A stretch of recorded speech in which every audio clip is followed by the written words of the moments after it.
Have you ever wanted to hide? You want to help, but you have to take care of your family first. Maybe this next paycheck I can support causes I love. Tell me, how does this sound? You shop, click a picture of a receipt, and pick someone you support while shopping for your family. Well, check out communitypayitforward.us. Hover your mouse here. Click on the Verified Given Partner button and shop with any partner that will satisfy your needs.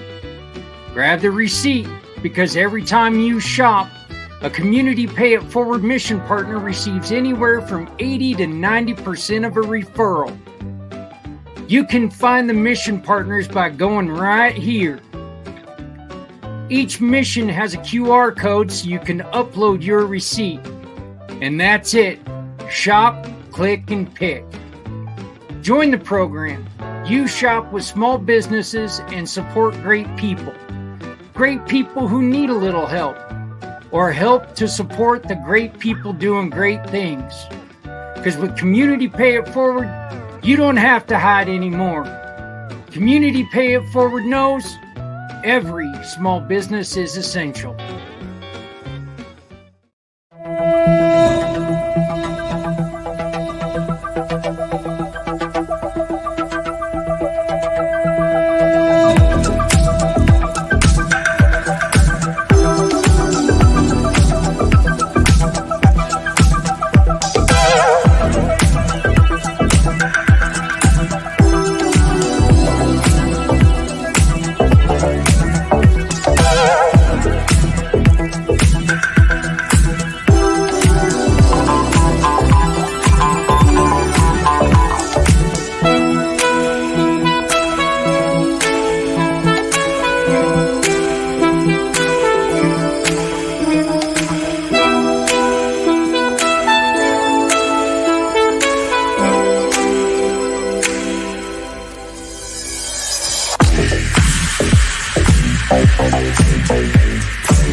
Born into a real fight wasn't right.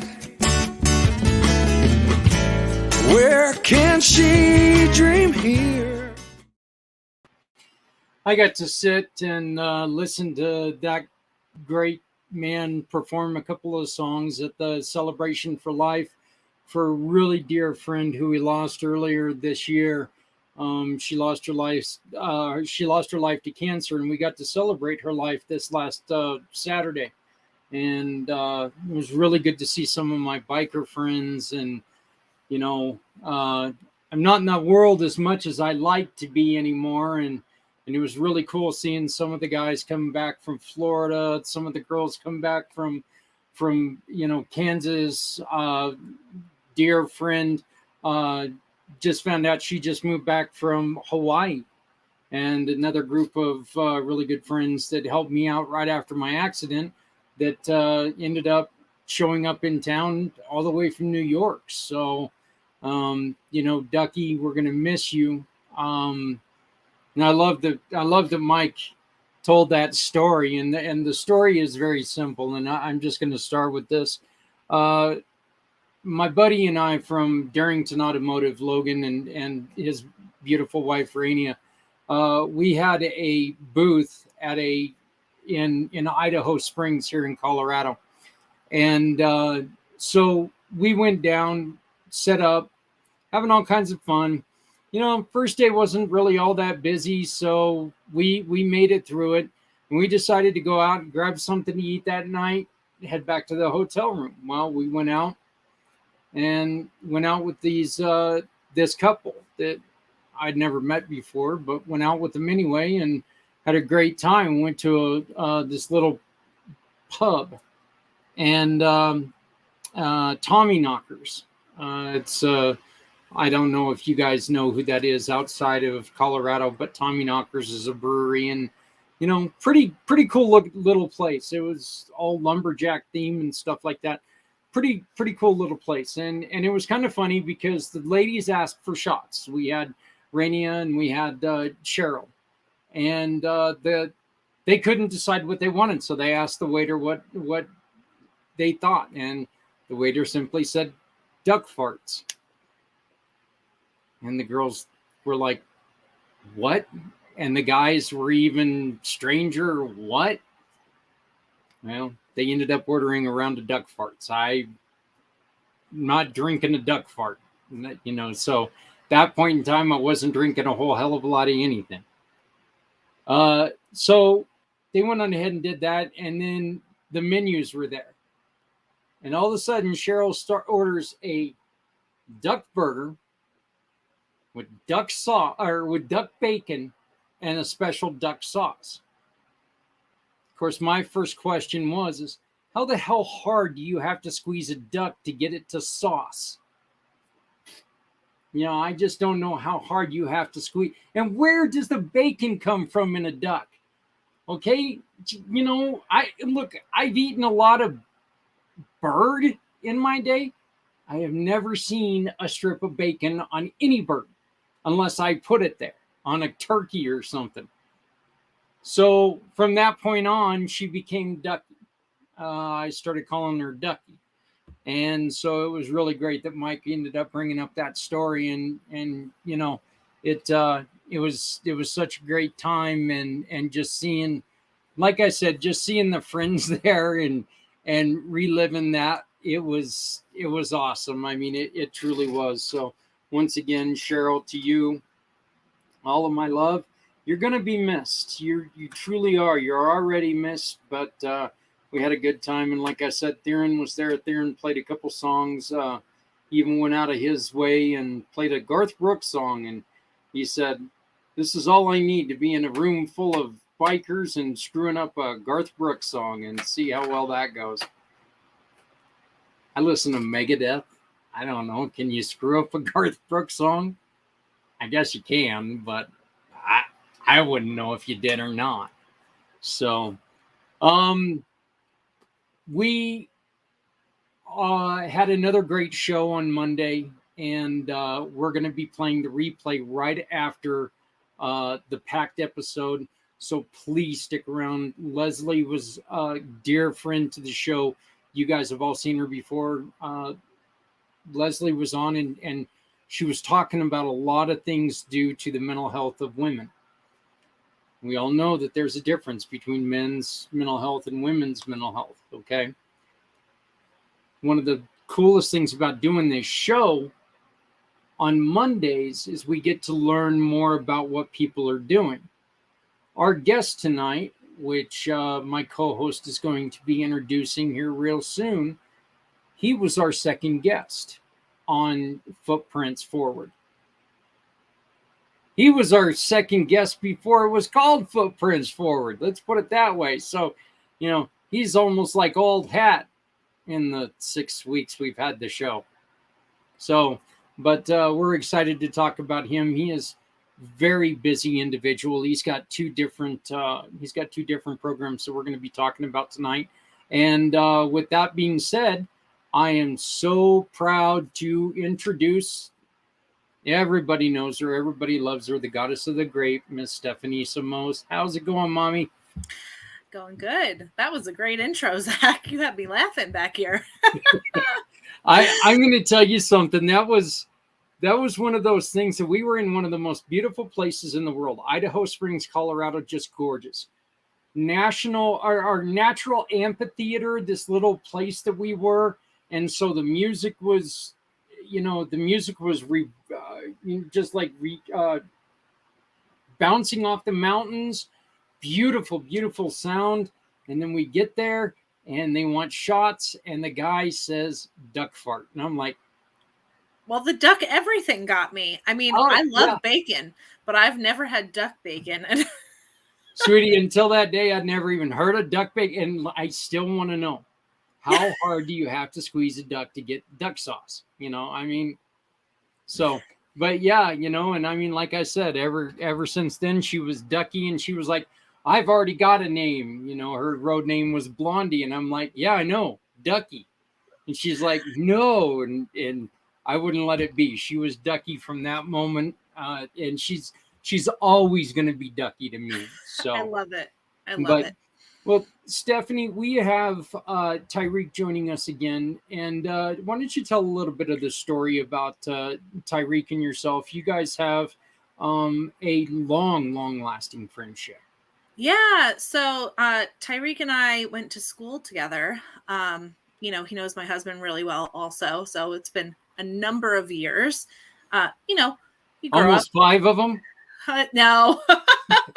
I wish. Thanks, Zach, for the compliment there. But, when we were interviewing Tyreek for Footprints Forward, I hadn't even realized all that he was involved with his nonprofits. So at that point, we thought, what a great opportunity to get him on the June fundraiser and have him talk about both of these incredible organizations that are both totally different. He has a heart for veterans and a heart for kids.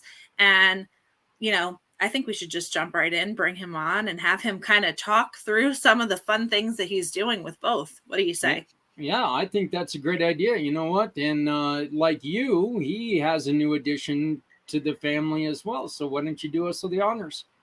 Yeah. So congratulations, Tyreek. And welcome to the show, but congratulations on that little boy that you're raising. So exciting. And Father's Day is right around the corner. So, oh man, thank you so much. It's definitely different from the first, my first kid was 10 years ago. So this is definitely different now than it was 10 years ago, so to speak. I feel like I'm getting so old just talking like that, but it's definitely a difference. I'm more of a worry bug now. Like, why is this? Why is that? Why is this? So, you know how things happen since, COVID and everything else. So I'm pretty much, trying to keep the edge on it, but it's going well. Yeah, it is kind of crazy that way, Tyreek. And I think it's kind of funny because according to all the commercials, the first kid we would take and we would bubble wrap everything. And then, the second kid, we just throw scissors in their hands or whatever, that's the way it's supposed to be. Yeah, but man, like you, my 2 sons were 7 years apart. Mm-hmm. And the growing I did in between those, that 7 years was, it was crazy. And now I think about it that I became the father of an 18-year-old just recently. Oh, wow. And so, that was like a 20-year-old difference there. And all of a sudden I had a young adult living with us. So, I get it. Mm-hmm. But I understand. So, Tyreek, you had spoken to us on Footprints Forward, and I just want to bring this up a little bit because first off, I want to thank you so much for joining us here for this show. But you were really open with us about your journey and your problems that you had. You had some problems. You were thinking about ending your life. You just didn't know where to go or what to do. Mm-hmm. Can you briefly just relive that? I say briefly, but I don't care if you take the whole 2 hours. I don't care. I love you, man. You got all the time you need. And plus, it keeps me from talking about squeezing ducks. So, hey, speaking on the duck thing, man, I am, had a good portion of bartending in my life, and that is a shot I actually looked up when I graduated bartending school because it was in my book, and I had looked it up, and I'm like, why would anybody order that shot? Like, you know what I mean? Just by the name of it, you know what I mean? I'm like, so when you mentioned it, you're the only person since 2006 that I've ever heard mention that shot, just to let you know. Well, there we go. The duck fart lives. The duck fart lives. So, But yeah, man. It was a good journey, so to speak, a real learning journey. From the beginning of actually joining the military in 2005 up until when I got out in 2012. So it was a real, like, I was actually just speaking about this earlier today, and I really wouldn't change anything. I'm going to be headed down to the Tomb of the Unknown very soon, the next couple of weeks. I got a friend that I met in tech school, that's stationed down there, and I've been wanting to go down there to see that tribute so well. So I'll be headed down there for that. So I don't regret any of it.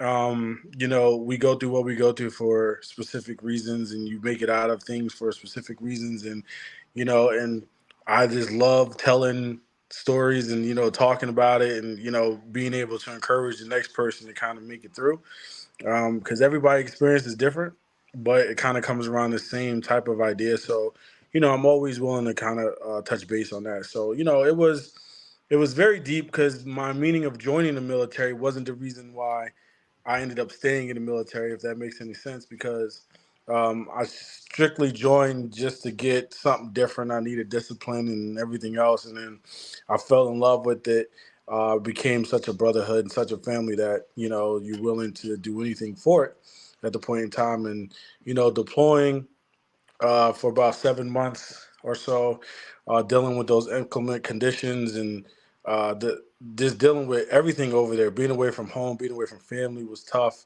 Um, I don't know if I mentioned the first time, but I was recently married. Not recently, but I was married right before I deployed.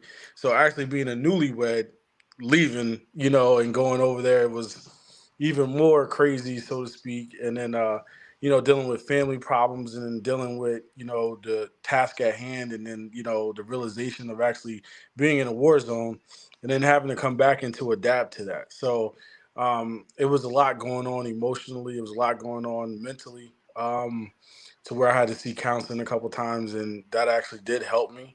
And learning, like I said, to learn self love was the best love, to kind of bring yourself out of it. I thought it was real selfish because I really wasn't a person to think about myself or do for myself. But as every counselor said to me, without yourself, there is nothing else. So, I kind of just, put the love into that, put the energy into that, and kind of brought myself out of it. I always reflect back on my time overseas because it was such a building point for myself and, your inner you know what I mean? And coming back and trying to really adjust to normal life, so to speak. It was not normal by any means.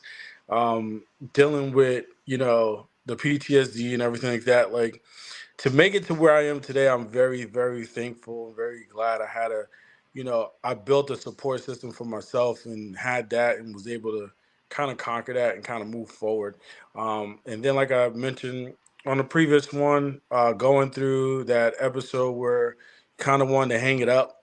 Um, I was at the end of the road, but it wasn't all the way there because I feel the difference between me and somebody else who's actually there. There, they actually there is no stopping it. It kind of just hits it, and it's tough. I could talk about the situation all day, but like seeing like certain movies and stuff like that, I can't watch.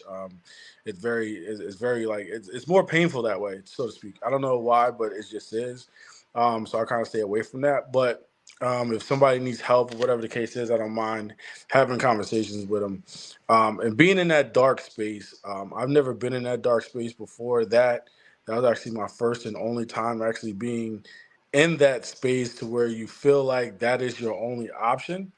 And it's really not. It's really not your only options. There's always options. There's always a way out. You just got to dig for it.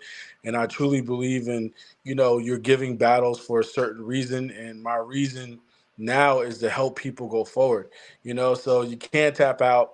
You can't tap out. You got to just keep pushing and keep pushing. And that's why I was able to do that to where when my counseling session was over, my counselor still kept in touch with me because you know, she really wanted to know like what was the outcome of me and everything like that. Like, hey, I'm interested to know like your journey and everything else because it was so amazing to her. And I'm thinking, hey, you see a lot of people, or I would think you do. I didn't feel like my story was any different, but for her, it was, and it felt good to know that that you can actually give your story and it actually can influence someone to actually be a better person or whatever the case may be. So it was definitely a journey, and I don't, like I said, I don't regret any of it. I'm glad I was able to bring myself out of it, and I had some family members that I didn't think was actually in my corner, but they actually were the whole time, and I didn't, you're not really thinking that, and I didn't want to let my daughter down ever again. Yeah. Like I said, in that situation, I wasn't thinking about her at all by any means necessary, and that's the scary part. That was the most scary part ever, and then being evaluated. When the counselors were evaluating me, and I'm like, "Hey, nah, I'm good. That was just an episode." But deep inside, I was hurting, and they knew that. They felt that. That's why they was like, "Hey, listen, you got to follow up and make sure everything is good because we can lie verbally like this, but your inside and your body language just doesn't do it. Like it just can't hold back. The truth is going to be the truth, most truth you're going to get." So I was just glad I was able to inner channel that and kind of come out of that, and then where I am today. So that was pretty much the whole journey. In which I know that I'm giving this a lot of play, but I think this is really important for us to bring up. We just uh, celebrated Memorial Day. Mm-hmm. What does you, as a veteran, what does Memorial Day mean to you? And is there any, I mean, what is Memorial Day to you as someone who served this country? Is Right. there a feeling of loss? Is there a feeling of love? What is that day all about for you? It's a good question. It's pretty much it's mixed emotions. I actually have a Memorial Day tattoo on my back because it meant a lot when I actually came home, like that aspect of it, because everything changed when I deployed and came home. So it's not just Memorial Day; it's the Star Spangled Banner. It's people wearing dog tags the wrong way or whatever the case may be. So it's always a feeling connected to the time that I was overseas. Now Memorial Day, and I had to tell a lot of people that year after year, dealing with social media, hey, thank you for your service from Happy Memorial Day. No, this is not my day. My day is Veterans Day. Memorial Day is for our fallen brothers and sisters that were unfortunate to not make it this far. So on that day is very different emotions because you're in a situation where you kind of feel like upset type of deal because of the people that have lost, but you feel good that you're able to be connected in that as well. Because and so to speak. So when I was deployed, I had started a silent drill team, was kind of went hand in hand with the honor guard team, and Memorial Day was our second and last and final our performance. So it was based around everything with that, and we had the boots with the gun, the helmet, everything. So everything every year that comes around, I reflect to that. I reflect to the stuff that I've seen over there, the funerals that I've been to, the people that we lost in our unit since we was gone and when we came home. So it's very, very mixed emotions for me when that day comes around. Well, I appreciate, I truly do appreciate you answering that question. That's something that, I think that I've made it kind of a personal mission that I cannot stand that on that day, when that holiday comes up, we see a lot of the commercials come out about, Memorial Day sales. It's like, Right, wait a minute, right, we're really careful what we say around Christmas. We're really careful what we say around Easter. right, Yeah, we can use this day as a day to push our goods and services. hmm Yet this is the day that, regardless of what religion you're in, right, we've lost men and women on this day. This is a day right, for us to remember them. And I think this is one of those days that, personal high horse here, uh, you right, know, I'll stand on my soapbox and scream. This is a day that we need to stop using as a day to make your sales. right. This is a day Absolutely. about our heroes, Right. and we had a very, very impactful show on that day. We talked to a couple who, a couple servicemen who ended up losing people in their own, as you just mentioned, hmm lost some people that you knew. and that day takes on so much more. And you know, it's not every other day. It's Right. not every other day. So, I again, I appreciate your honesty, and I appreciate Absolutely.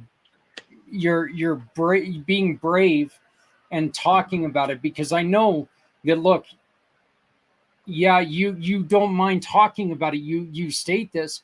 Still can't be easy, is it? Right. No, it's never easy. Um, but it always feels relieved when you're talking about it. And I was saying to my coworkers after our segment, and I went back to work. That might have been the first time that I ever spoken of that from start to finish, and it just brought back a lot uh, of emotions and feelings, to so to speak. So, it's a good thing, to kind of bring it up, because typically you're just mentioning certain things that happened while you were deployed, or I'm talking to people who I was deployed with about certain things, but to go from start to finish, step by step, that was the first time that I ever done that. So, it wasn't easy, but once you get going, you kind of just roll with it and just kind of get it. Well, brother, thank you for Yeah. allowing us to be the first ones. I mean, Right. Mm. and thank you for allowing us to, our podium to be that podium Right. that you get to talk to people about that. Right. Your experience with mental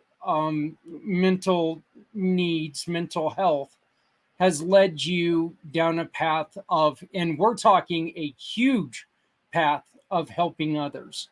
Right. You have at least two organizations that you're spearheading right now. Right. The first one that we'll talk about is Chef for Vets. Can you Right. tell us a little bit about Chef for Vets, please? Yeah, sure. So I started this because number one, I have a cooking business and I love to cook. So I figured why not feed people uh, that that helped us serve this country. So um, that's pretty much what I jumped into. So I said, I'm gonna come up with a name and kind of call it, Chef for Vets, and it's still in the process because. When I originally registered it, I registered as a regular nonprofit, but then there's a process to do for a veteran nonprofit. So I'm in the process of getting that whole thing switched over. But my goal is to find homeless veterans wherever I can in the local area to start and kind of go out, cook for them, and feed them. Meals are usually around Thanksgiving time. I want to start there, and if we can branch out and get bigger, then I will. However I could do it. And I have friends that are in other states and around the U.S. And my goal was to say, hey, do you know of any local VFWs or shelters or anything like that we can kind of connect with? So to find them, because that was my toughest part of this mission, was to actually find the homeless veterans. And for my first round that I went out and fed those veterans, I actually got connected with this guy who actually deals with housing for homeless veterans, or like shelters, I should say, so to speak, is like almost like not want to say boarding homes, but like almost that type of shelter in place. So I connected with him, and he was able to give me like 3 locations, and I was able to go and feed these veterans.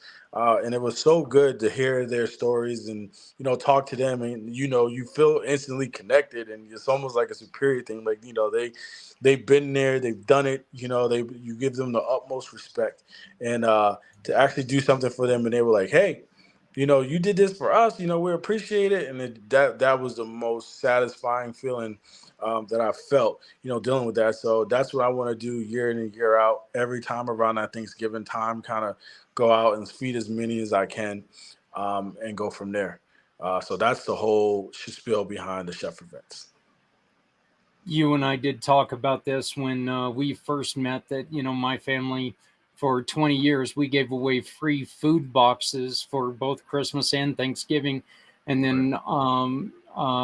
then we were also trying to cook a warm holiday meal, for Thanksgiving and Christmas. We just ended up trying to do it when it was 40 below zero, and not a lot of people were going to come out for that one. Yeah. So, No. but so I absolutely love that one.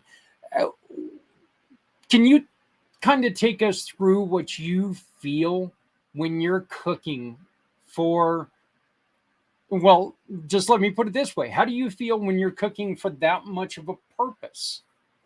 Uh, I can't explain that euphoric feeling, because when you're going through it, you just kind of get everything done. And like I said, the first time that I did this, um, it was all about myself. When I do an event now, I got about 5, 6 people with me, chefing up for, whatever event we're doing. So to do that all by myself that day, it was stressful to say the least. I took off from work, I rented a van and I'm cooking all this stuff up in my kitchen and everything like that. And it was a lot. It was a lot going on. And I was like, wanted to make sure I was getting everything done. That was my thing, to make sure I can get it done and be where I needed to be on time. And really didn't relieve or, actually feel that impact until that last stop where I went out to Queens and Queens, New York. And they actually, I was able to really sit down and have multiple conversations with them. And then, when I left there, I was like, this whole day was a success and everything made it worth it. Everything made it worth it. My back was hurting, everything was sore, my kitchen was tore up, but it was all worth it at the end of the day. So it didn't really hurt or anything like that. So I can't explain that great feeling, but it was such a joy in my heart to be able to give somebody something that they weren't expecting, number one, and number two, something that they deserve. Yeah, I relate to you. We do our, we try to do a couple events every year, and one of them that we do is the chili cook-off, and it doesn't matter how prepared you are. That day comes, and you're like sitting there going, "Where the hell did the time go?" Okay, Yep. I was ready for this. I've been waiting for it all year, yet I'm still behind, and Right. Right. yeah, but like you said, when we're able to take the toys or now the books to the to the maternity wards and the children's or all the children's wards of the hospitals, and seeing the Right. nurses and even seeing some of the kids when we give them Right. these books, it's kind of like one of those, exactly what you said. Wow, I did something, Yep. and we did something together, and that's Right. fantastic. hmm Um, what? How long have you been doing this? I started that back 2020. Yeah, that might have been around right before. It might have been 2019 ish, around there. So I would say a good 3 to 4 years of kind of being locked in to that field, and we're just looking to grow. Like I said, I got some friends that are stationed throughout the U.S. and that's the next step. Once you go from Jersey, then go to the next state and the next state, and kind of be able to do it like that, and then they could do it on their own, and then we're feeding however we're feeding. And I know there's people out there doing it, right? There's other organizations that are feeding veterans, that are giving veterans clothing, and I'm saying let's all do it together. Let's not get anybody missed. The numbers are so big that are actually in need of it, so let's all just continue to do what we're doing and be able to help them veterans out. Yet, what are some of the things that, and as you know, every bottle of wine that's sold right now throughout the month of June, you're going to, one of your two organizations are going to end up receiving some money. Right. What are some of the things that your organization let's just go with the chef's organization first. Mhm. What are some of the things that this will help you obtain? So strictly for the chef for vets, I mean that's exactly what we are doing. Is actually just feeding the veterans. Like whatever money is accumulated, whatever the case may be, like that's exactly the cause that it go for.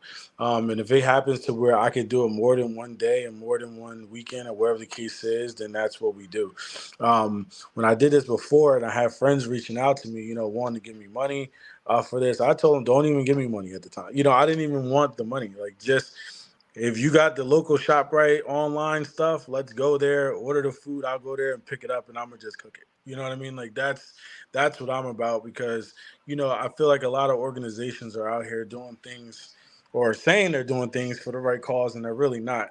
And I just don't want any misconception of that by any means necessary with mine. Like it's strictly for, the love of the veterans, and that's that. So my thing is right now, if when it comes to the Chef for Vets, is being able to feed as many as we can, as many times as we can. I usually cook it. I leave it to one day. Let's say around Thanksgiving time, because it gives me time to prepare for it and prep for it. And be able to build up. So if we build a team and then we could do it together, then we do it together, and that's cool. But if I could say, hey, we could do Thanksgiving, Christmas, first New Year's, whatever. If I got it to do it, I'll do that as well. Stephanie, did you have anything?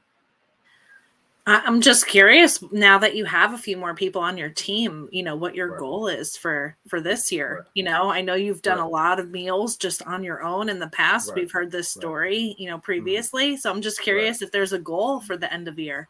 My goal is to get more numbers of mouths that I'm feeding. That's my main goal, right? So, if I'm doing 100 or 200 by myself, with a team, I would like to get to 500 and eventually get to 1,000.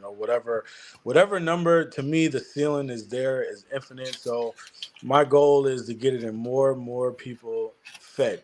That's my goal right now.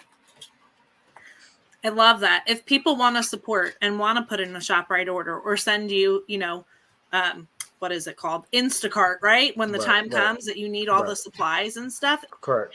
Like, what's the best way? Do you have a list of kind of volunteers that want to get involved with this? What's the best way for them to reach out to you, to connect? Okay.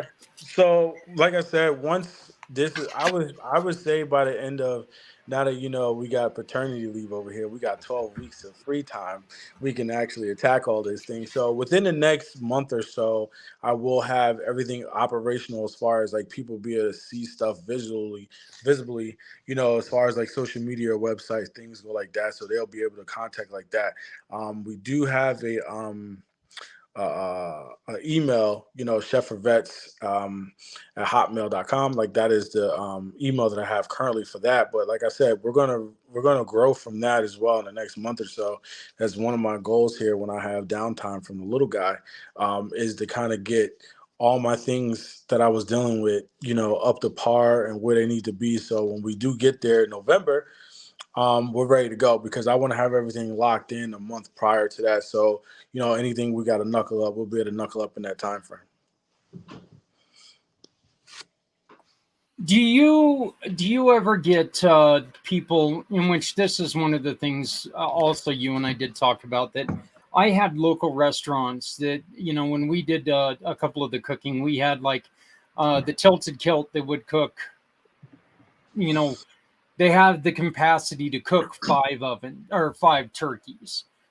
We had Chili's that would cook the vegetables, and another Applebee's provided and cooked, I think, the dinner rolls or whatever they were. Do you have any restaurants that help you in that way? And better yet, if there are any restaurants who hear this, how do they get a hold of you to help you do that? Because that is a whole hell of a lot of stress off you, my friend. Absolutely. And honestly, I didn't really think about that until you mentioned that the first time, about, having a restaurant. Because in my eyes, I'm like, I'm going to make sure I get it done. So I was the one doing it all, but it makes more sense if you're going to get to that bigger number that I want to get to. You can use the help of these, big restaurants or whatever the case is to be able to, hey, we want to help you out. We can do this and that and the third. So that would be, a lot of stress, cooking that much more, off your back. So that would be great. So like I said, here in the next, I'll be able to have more information to where they can go and be able to support line in the next, I would say next few weeks. I'm gonna get that up and running. I got to contact the state again tomorrow to find out where my status is for that, and then be able to go from there. So I'll be able to streamline that too. Well, I'd like to make sure that I throw this out right away and offer our assistance if there's anything that we can do. Obviously, we're going to be doing the fundraiser throughout this month, but then this fundraiser, because you're involved right now, as Stephanie will be telling us a little bit later on, you're involved whenever people can order wine and support you.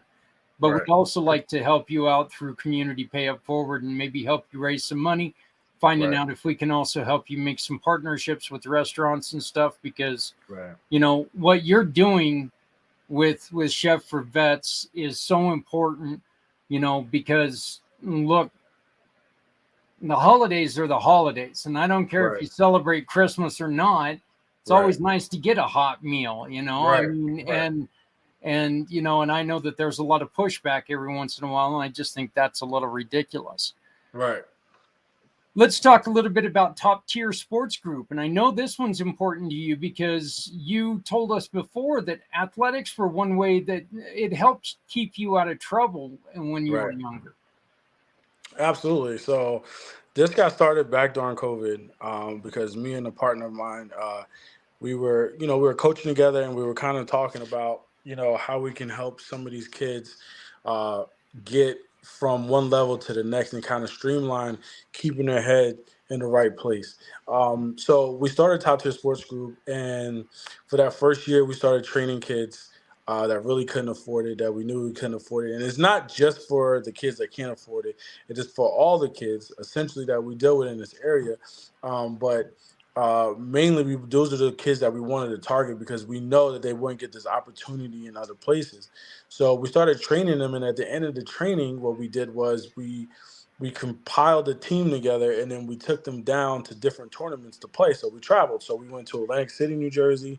We took them down to Virginia. So we definitely had, a different thing there. So they that really locked in the really big community that we have right now with these kids.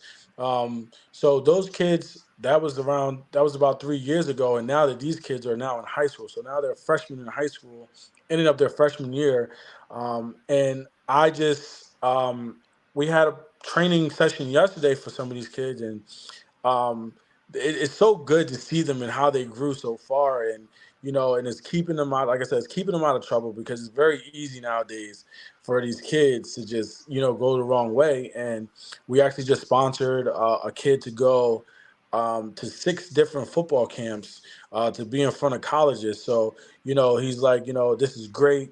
I get to talk to these scouts and all this stuff. So, and I'm talking about big schools. So they went to like Syracuse. They was at Maryland. They're going to UPenn this weekend. So it's very good, and it's very good feedback from them. Very good feedback from the parents. And it felt good to be able to sponsor that. And he actually texted me the other day saying happy birthday, saying, I appreciate everything you've done for me, and that felt good. You know what I mean? To be able to play that part in these kids' lives, and the main reason I also wanted to do this is because I didn't have this growing up, and a lot of athletes, it's a shame to say, but a lot of athletes don't have that father figure in their lives. They have the athletic ability, but they don't have the father in their life, or they don't have the academics in their life. So, when we were growing up, we didn't have somebody to set us to the side and be able to help us, and then therefore a lot of talent went down the drain. So what I want to do is make sure every kid that we come across through our organization will have the opportunity, whether it be, for academics, whatever the case may be. And you not only build a relationship with these kids, but you build a relationship with their parents. We had a parent reach out the other day, like, hey, listen, me and my son aren't seeing eye to eye. We're having issues. I know he looks up to you guys. Can you guys have a conversation with him? So it's more than just football. You know what I mean? Like with football, it's all about life. You know what I mean? Like we treat them as grown men and where they're going, and we're starting younger too. We just got a younger kids that we just started. They're 10 years old now. So we're going to work with them all the way up as far as they want to deal with it. So it's just going to be a continued recyclement of these kids and trying to help them out. One of the things about athletes, the kids are, look, every kid dreams about being, playing on Sunday. Every kid dreams about, playing in Yankee Stadium. Every kid dreams about, all these other things. But the truth is that there's so very few of them do play there. Right. But the most important thing is that you're giving them a chance to try.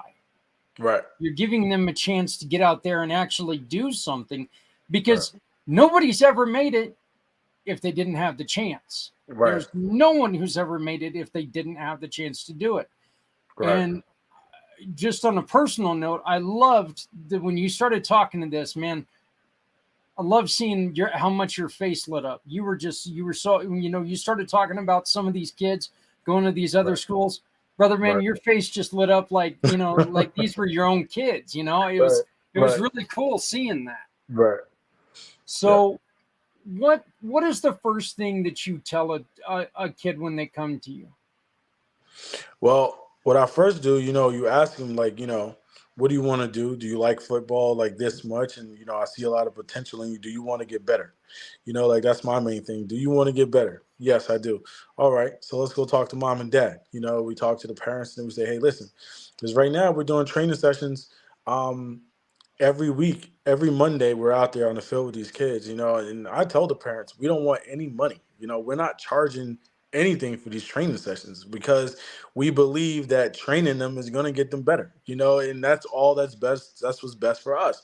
So we had this one kid, and he's a lineman, he's a little bigger kid, and we've been working for him for about, I would say 8-9 weeks now. And this past weekend, we had a game on Sunday, a little flag game, and the other coach comes up to me. He's like, who is this kid? He's out here moving all crazy, and it's like, yeah, we've been training him, like it feels good to see him grow, and his parents told us, like, I see it different the way he's walking out here, he's walking different. We're like, yeah, that's our guy, you know what I mean? Because we see it, as a coach, if you're dialed in, you see the potential, you see it, and they all have it. Like each kid has the same opportunity to get better, but there's just some kids that have more of a passion for it as anything else that you're doing, that that they're going to love it more than others. So, you just try to angle that, you know what I mean? And try to say, hey, listen, let me help you get to the next level. Let me help you get better, because we can't have any talent go to waste. No talent go to waste over here. So that's our motto over here. We're going to have every talent get proven to the point. Is the next level for you high school? Correct. Okay? That's the ultimate next level, but there's little levels in between that right here on the youth level, because they may be just a regular player here who may just get a couple plays here and there. So my goal now is to have your coach say, we can't take this guy out the game. You know what I mean? Like it's a whole different aspect. Like we need this guy to be the guy, because that'll translate once they get to the high school level, and then so far and so forth. Like we're training our kids now who are in high school, so their next level is going to be college. So wherever that kid feels that their next level is going to be, we're going to get them there. Yeah, absolutely. Academically, do you have people who work with these kids academically to try to we make have sure we have my other guy, my counterpart who helped me start this. He actually was a really good person who actually did the tutoring. So that option is always on the table. And being the position that I'm in right now, I can always have the opportunity to talk to, because I'm talking to the mayors of the town. I'm talking to the superintendent of schools. So I have the opportunity to always open up doors if we need help that we can't fulfill, because what we're not going to do is put ourselves in a position that we're not able to help and then act like we can, because you're causing more hurt than you are good. So what we do is, if I can't help you directly, let's say if it's a subject that we really don't deal with, then I'm gonna go find the means for you to get that extra help, because I'm not gonna sit here and fake it for you. Like I'm not gonna do that. Like if I ain't got it, I ain't got it. So we'll find whatever means we can to help these kids out. Yeah, that's I think you're I think you're doing so much more, because it's not just one thing. Because one of the hardest things that it is to teach a kid is that life's not only one thing. Right. Life is everything, and if you if you throw it off balance, it becomes a jumbled mess, and you can never get caught up. So, you have. And I like I said, I love the way that your face just lights up when you start talking about your kids. What are some of the things that these donations can help with this? Top Tier has so much growth to go. Like we have such a big end game when it comes to this. Like eventually we want to have, our own facility to bring these kids to, because right now we just go to the local field or park or whatever the case may be. We have them going on the beach. We do whatever we got to do to train them. But, the end game is to have our own facility that we can actually call home and, have the kids be able to come near and be able to work out and do whatever they got to do there under our roof. So that's top tier's main goal, to actually get our own facility, our own sportsplex, and be that big and be able to generate that much. Because right where we live here in Jersey is very difficult when it comes to these townships. They don't want people just coming in on a field. You got to get permits. And then if you're not from the town, they're not giving you it. Like I said, we do a lot with our town that we're dealing with now, but there's a lot more kids that need help that's not in our area. So, we kind of got to be somewhat flexible with that. And it gets tough. It does get tough. Or they're charging you. One time we were paying, $300 for 30 minutes, to be on this football field just to train these kids. So, like, one time we was inside a cheer gym. We're like, hey, we can use a cheer gym, whatever we need to do, whatever we got to do to help, we do it. So, any part of that will help us grow into that part of where we're trying to get to. Have you ever, and this is asking you, this is probably an unfair question to ask you, but have you ever sat there and thought to yourself, people are wanting us to do something with these kids, but when it comes time to it, they shut down. It's like, you know what? No, you can't have our field. No. What are you, crazy? Absolutely. And it becomes, it's a very good question in my head, when you come to some of these towns. And, the good thing is that the township I'm dealing with right now locally, I'm actually a president of that organization. So it's a lot easier when it comes to say, hey, can we use your field or whatever the case may be? But there's still a lot of rules and regulations that you got to abide by when it comes to that. Like, you got to, you got to go around their schedule and everything like that, which is rightfully so. I get it. But going back to what you just said, yes, I do think of that sometimes. Like, we're doing this for the youth. If the youth was out here just getting in trouble and getting locked up, we'll be sitting here talking about them in a bad way. But why not provide something so they don't have to go that route? And so that's definitely crossed my mind a lot. Yeah, it's kind of one of those things that, again, Tyreek, I think, honest to God, I think it's one of those things that, look, you got to weigh it. Do you want the kids to be doing something? Right. Staying out of trouble, you got to give up a little bit of something, nothing. Right. Look, life doesn't come for free. It never does. Right. But, you can sure as hell help it along by being a good steward. Right. And helping them out. Stephanie, what you got for this? Because I know that your kids, you were also a coach and very much into athletics. Yeah, well, in a totally different way. It was definitely not football, but what I wanted to say was, I could see you knocking the hell out of a quarterback. Maybe being this pregnant, Zach, that might happen. Maybe. No, well, I grew up having really great coaches with gymnastics and cheerleading and like really competitive and all of that stuff. And truly, it did keep me out of trouble growing up because we were so busy practicing that there wasn't time for that other stuff. Right. And coaches that I still till today as an adult look up to, so you are playing such a huge role, on an athletic level, on a personal level, like you're molding these kids into like great human beings. It's not just the sport itself. Like I look back now and I'm like, man, like, thanks for providing that space for me and my friends to go and be able to, practice together and do all that, And I'm sure that you see, Tyreek, a difference in them, in their self-confidence, in their attitude, their demeanor, maybe their family life is improved, all across the board. Because when you're doing something you love and excelling in it and feeling good about it, I feel like it adjusts the other areas of your life too, like academics. Right. So, do you have any comments to that at all? No, that's definitely, you couldn't have said it any better. And that's 100% accurate. So, as much as we can help, we're going to help on every single level, whatever we have to do. We're here to do that. So, yeah, I couldn't have said it any better than you just said it. I love that, though. Keep doing what you're doing. let that group keep growing. Yep. And you're right. I think, do you want to mention what areas in New Jersey that you're kind of looking at, or townships or anything? Yeah, right now we're kind of in the that might have a connection. So we're actually in primarily in the Jersey Shore. I coach in Keyport. I'm the president over there of the local organization over there. So we stuck with that area because obviously those are the kids that we're coaching directly, but it's open to all. And I got friends that coach still in South River, so they're still in Central Jersey area. So it's still, we connect. So my board for top tier, we're kind of spread out a little bit between us coaches. So we got about 8-9 coaches, and we spread out throughout all different type of organizations. So then we could have more reach throughout different organizations. And people get, and then rightfully so, people get a little funny with, hey, who's my kid going to see and all that, which they should.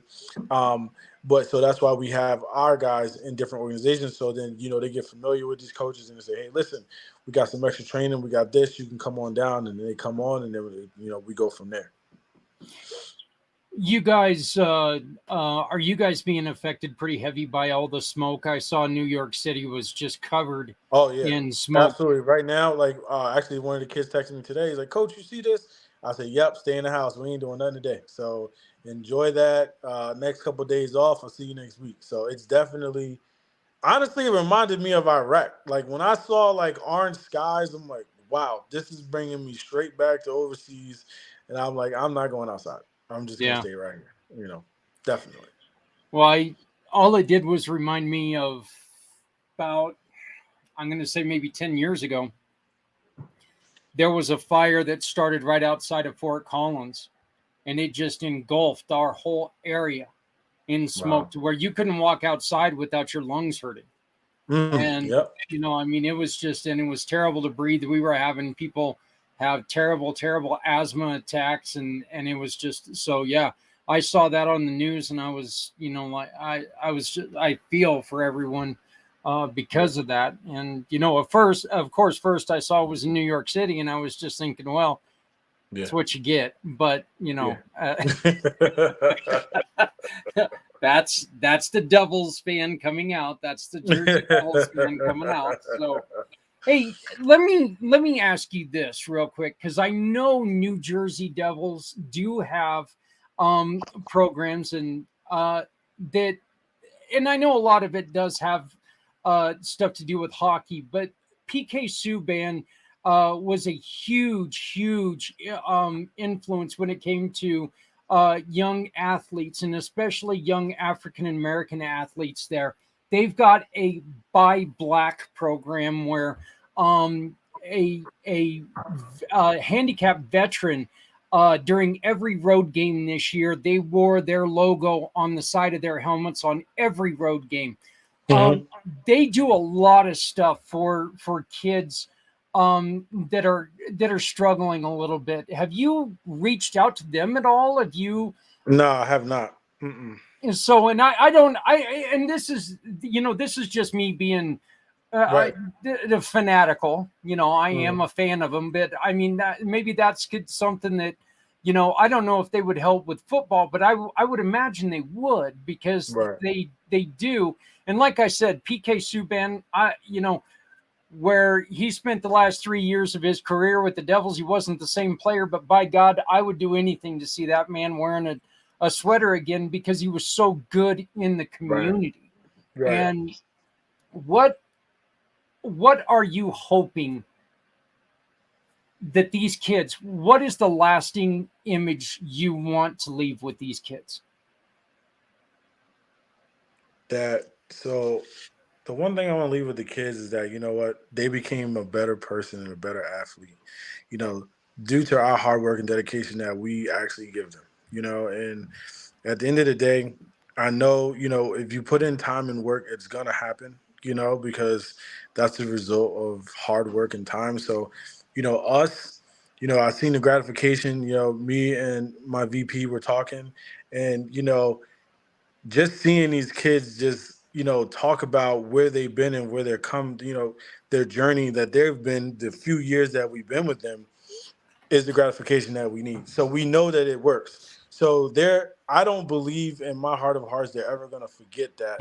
They're not going to forget that, you know, Coach Ty and Coach T kind of drove us down here and they took care of us and they did all this stuff and they made it happen for us. Awesome. Whatever we got to do to make it so, you'll always remember this. You'll always remember these good ethics, when they go back. And someday, one of these kids is going to make it to the league, and they're going to come back. And one day they're going to mention Top Tier Sports Group. That would be awesome. You know what I mean? So that will be a very, very good thing for us. Like, hey, listen, we're working with them. We knew what it was. So it's very good. It's very, very good for that. And and I'll tell you this, my VP, his daughter actually played on our football team, and she was actually one of the captains on our team, and she was phenomenal. And she actually did powerlifting. She went and did powerlifting as an 8th grader, and she's got world records, So, and she's repping the Top Tier Sports Group. You know what I mean? So it's like a very good energy of the stuff that we can do. And I feel like when you talk about Top Tier Sports Group, we're not just here for just football. Like if somebody came to us like, hey, listen, I got this basketball, I got you. Any sport I've done that I can help you out with, I'm gonna help you out with. Hey, some point in time, hey, we may have a cheerleading squad. I may have to call Stephanie up like, hey, listen, we're gonna need some cheer coaches over here. You know what I mean? We're going to do these camps. We'll come up there to PA, West Virginia, wherever you're at. We'll come there too. So that we're not just limited to there. That's why we added to the sports group, because it's going to be all sports combined at some point or another. We're not just going to stick to just football. That's just what we started at right now. Well, you know what? As soon as you guys have a sport where a guy can sit around and be a button monkey and get as fat as he can, eating a bunch of ice cream, you give me a call, all right? Because I'll come and help you out. Hey, what about the parents, Tyreek? What is the interaction with the parents? Do the parents kind of see you as like, oh my God, thank you? What are some of the best responses you've got from parents? Yeah, I mean, just here in the last couple of weeks, like I said, when parents call you before they call their loved ones based upon decisions that they want to make for their kids, and coaches reached out to them, so they want to reach out to you first. To me, that says it all. That's the loyalty right there. It's hard to find that. So when you actually get that loyalty button, it feels so awesome. Like it's almost like a best friend relationship that we have with these parents, and that we've grown. Like these parents trusted us to take their kids down to Virginia without them. Like that's how confident they were. Go ahead, have a good time. We'll see you guys when you guys get back, or we're driving down the next day. We'll see you down there. We had one kid, he played with us previously. He couldn't play for that because of his thumb injury, so he was gonna have surgery, and his mom and dad was like, yeah, he can go down, he'll be an assistant coach. So we had him do like a player coach option. So it's like, it's a very good relationship we have with these parents, and I feel like that's the best thing that you can have, because number one, because of my military background, I'm real straight up with mine. I coach, I teach everything from a discipline standpoint, and that's not just to the kids, it's to the parents too, because they play a vital role in their kids. Like the kids are not driving themselves to practice. So come on, mom, dad, you better have them here on time because I'm here on time.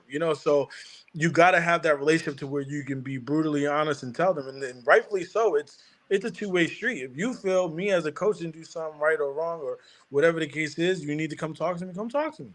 None of my parents have any issues with contacting me about anything that we've done with their kids, or, hey, something they want to do differently, or whatever the case is. They all know we feel academics are first. So if they tell us, hey, little Jeff has been messing up in class, guess what? You can't come to practice. And when you do, you're going to pay for all that stuff you messed up with. So we have a real strict policy when it comes to things like that. So the parents really have that relationship with us. Have you ever had to tell a parent, look, enough, stop, you need to behave, your kid is working his ass off, you need to behave now? Nope. You haven't. That's fantastic. Nope. That's so much pressure goes on some of these kids. Right. Hey, my kid can throw a football. Now I'm going to treat him like a superstar he should want to be. Right. The kid wants to be a kid first. Right. And right. Absolutely. Let him be a damn kid. Right. That's one of the things that drives me crazy. Stephanie, Right. did you have any more, anything else? No, just piggybacking on what you just said, Zach. Like what I love that Tyreek said was that he connects with the child and says, "What do you want out of this?" And that's individualized to each kid in his Right. program. So Right. I absolutely love that. I think that your approach is great. I think you're doing great things, and Thank you. I just can't wait to see this grow even more from here. Oh, me neither. And I appreciate that. And listen, I definitely want to get more information on you guys too, because you know, we had a conversation and everything, and we also help out people too, So we'd always pay it forward to you guys as well and be able to support whenever we can. We've done it for other organizations as well. So definitely, because, Stephanie, I know a whole bunch of wine drinkers, like you just let me know like what the deal is, how they do it and everything else. And, we'll start getting people to, come over. Everyone's a wine connoisseur when they come over to my house. You know what I mean? So, I'm more of a bourbon guy, but they're more of wine connoisseurs. So, like, we sit there and talk all this different stuff. So, just let me know what it is. And, like I said, we can always pay it forward from our end as well. People aren't wine connoisseurs when they come over here. They're just wine what you got. That's exactly what they are when they come to my house. Wine what you got. So, Right. Hey, Tyreek, brother, beautiful, man. I can't. You're amazing. You really are. Your passion, your drive, your stories. Just Right. everything. You're amazing to listen to, and I wish you nothing but the best in the world. I And appreciate it. I'm hoping that we get to stick around and hear a lot more of your story and watch you grow and watch Right. these programs go, Right. and support you in every way we possibly can.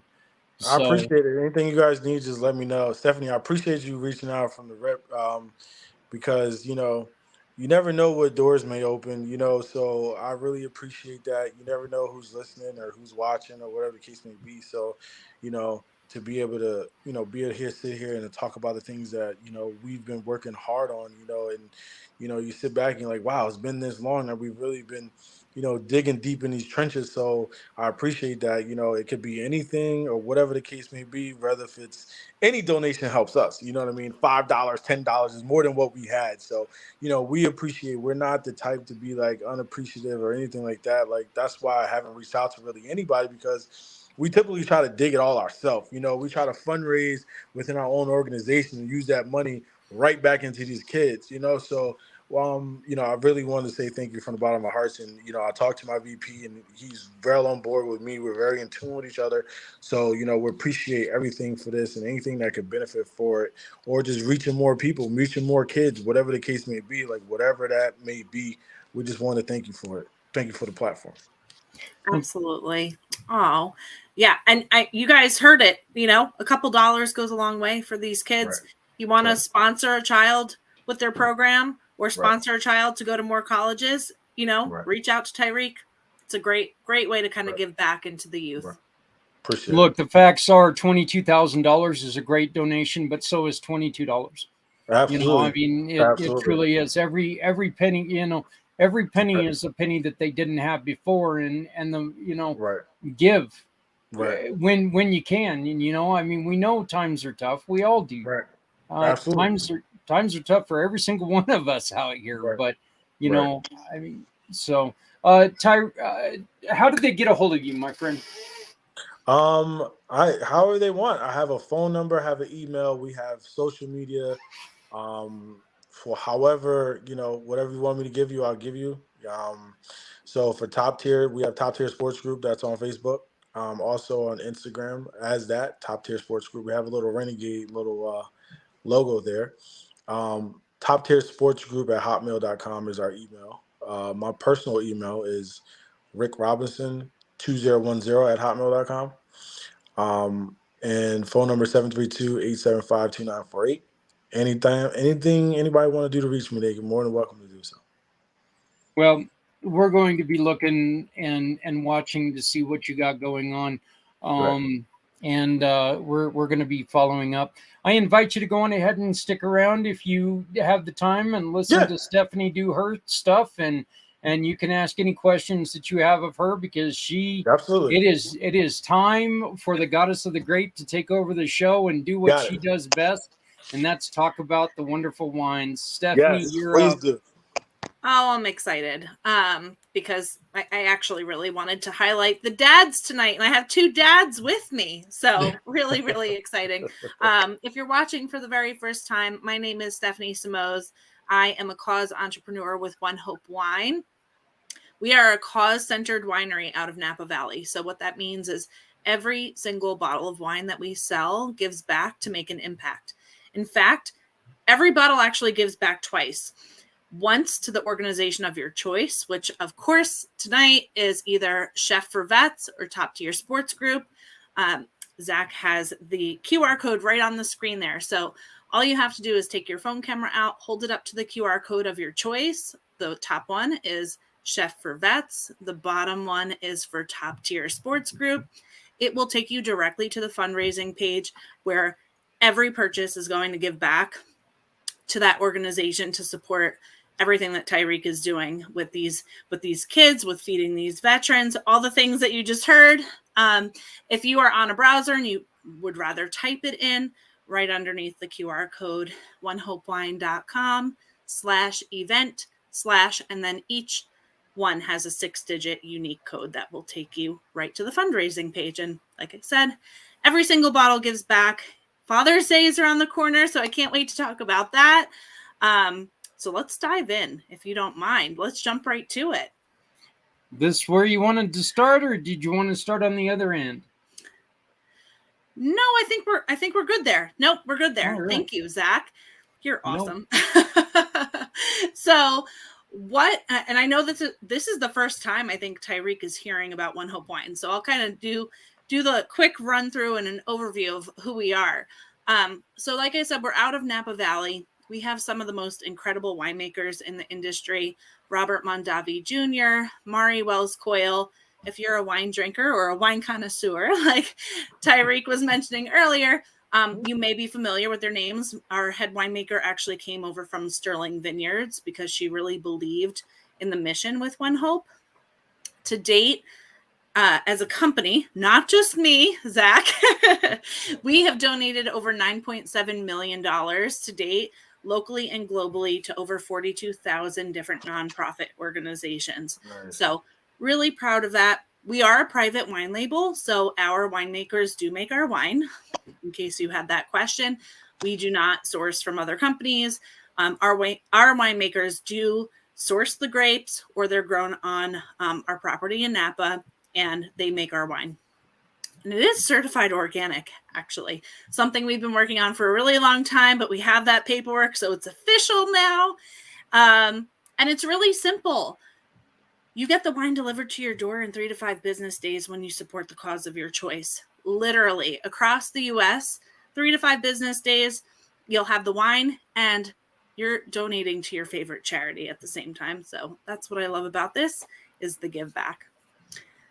All right, so let's sip and make a big impact for these 2 organizations tonight, and let's talk about Father's Day. So there are plenty of reasons why dads are the best. They give great advice, they always have your back, and they tell the best stories and the best dad jokes, of course, right? Both of you guys are dads. Tyreek has a new baby boy at home, as we mentioned before. So I just thought that this would be such a great topic for tonight, with Father's Day right around the corner. So we're celebrating dads tonight and highlighting some really great Father's Day suggestions. Okay, so what you have up on the screen there is the Arroyo Seco Chardonnay, and this one is for the outdoor relaxing dad. What's better than a cold beer outside? I'm going to look at Zach for this one. A cold glass of our Arroyo Seco Chardonnay. This complex and unique wine is filled with flavors of lemon, pineapple, sweet cream, and vanilla. It's delicious with sage butter halibut, toasted nuts, and roasted sweet potato. And perfect for alfresco Father's Day dinners on the patio.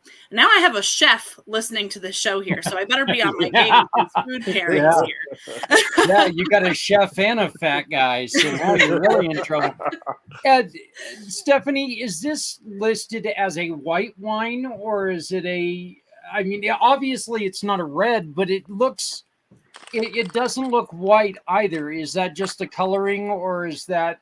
It's a white wine. It's a Chardonnay, but I find that this one tends to be a little bit more creamy.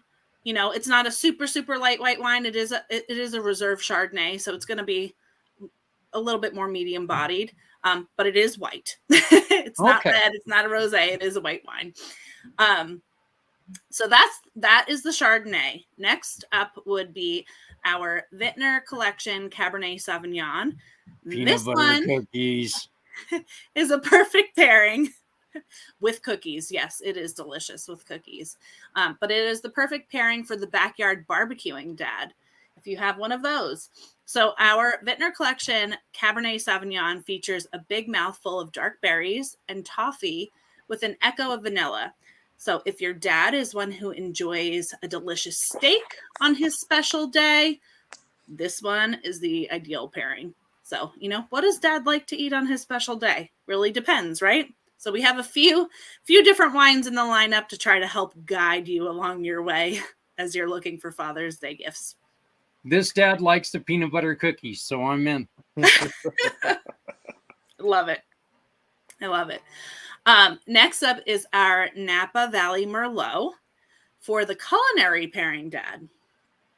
This one is a reserve. This might be Tyreek right here. Mm-hmm. Not sure. We'll see. All right. So our Napa Valley Reserve Merlot is a bold wine with juicy baked blueberries and roasted coffee notes. The tannins are velvety and supple, melting in your mouth and leaving hints of bittersweet chocolate on the finish. If dad loves an elevated meal for his big day, this wine promises an elegant pairing for chicken and light meats, as well as lightly spiced dark meats.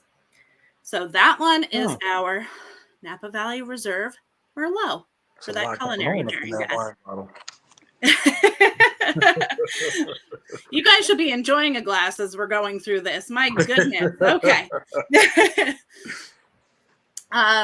All right. So we have next up is our Napa Valley Cabernet Sauvignon, which is a reserve. This is for the dessert night in, Dad. I don't know. Maybe that's Zach. You keep going to the cookies and the desserts, Zach. I'm not sure. I don't know. We both like dessert. I don't know. I'm sensing a theme. Anytime desserts get mentioned, Zach gets mentioned. Yeah. So this one has aromas of forest berries meet wild violets in our richly textured, full-bodied Napa Valley Cabernet Sauvignon. I suggest opening up this bottle and letting it air out a bit before sipping so that you get all of the flavors out of it. Let it breathe for a little bit. This one is boasting chocolate nuances and decadence in every sip. This balanced wine is sensational when paired with candied walnuts and blue cheese, rosemary cheese bread, prime rib, and especially red wine cake for the dessert-loving dad. So, I love cake prime in there rib for you too. I love prime rib too, man. Prime rib too. I love me prime rib too. Stephanie, real quick. Yeah. Why do you let wine breathe? So reserves age longer. Okay. And this is me as like not a wine connoisseur. I am not an expert at all. I'm just a mom that enjoys wine. It's been a while since I've been able to enjoy wine because I'm so pregnant. But this is my answer. The reserves, they process longer. They're bottled up longer. They need to kind of breathe so that they open up and you taste all the flavors, you know, versus a bottle that is not as well aged. You can kind of open it up and start sipping, you know. But with a reserve, give it a couple of minutes, swirl it around in your glass. You're going to notice that as the time goes on a little bit, it will taste different as it kind of opens up to the air and I don't know if oxidizes is the word, but that's kind of where I'm going with it. Once it opens up to the air, it's going to taste a little bit different once you give it some time out of the bottle with the cork off. Yeah, so literally you're breathing a lot, like a breath of fresh air into it almost is kind of what you're saying, is you're really letting it breathe life-saving air. And I would suggest that for any reserve bottle, really, you don't have to go fancy with a decanter or anything, but like pour a little in your glass, swirl it around a little bit before you sip. Like let it just breathe a little bit. You'll enjoy it more. Right. Sounds great. And I remember these from last year.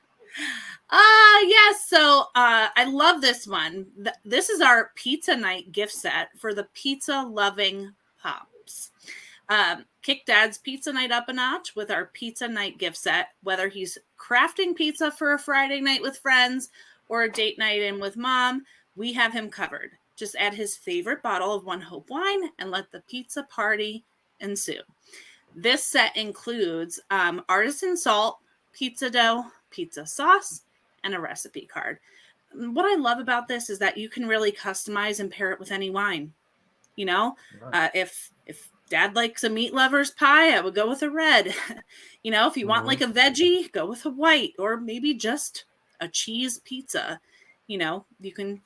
I with just cheese, I'd probably lean towards a white or a light rosé, but I love that you can kind of customize our gift sets and pair them with any wine that you think Dad will love. Well, if you're going to go with a veggie pizza, you need to go next door because Dad does love the meat lovers pizzas. And our last gift set that we're going to highlight here is the artisan gift set for the fine wine father. Like a fine wine, this artisan gift set is the perfect way to treat your dad to something special.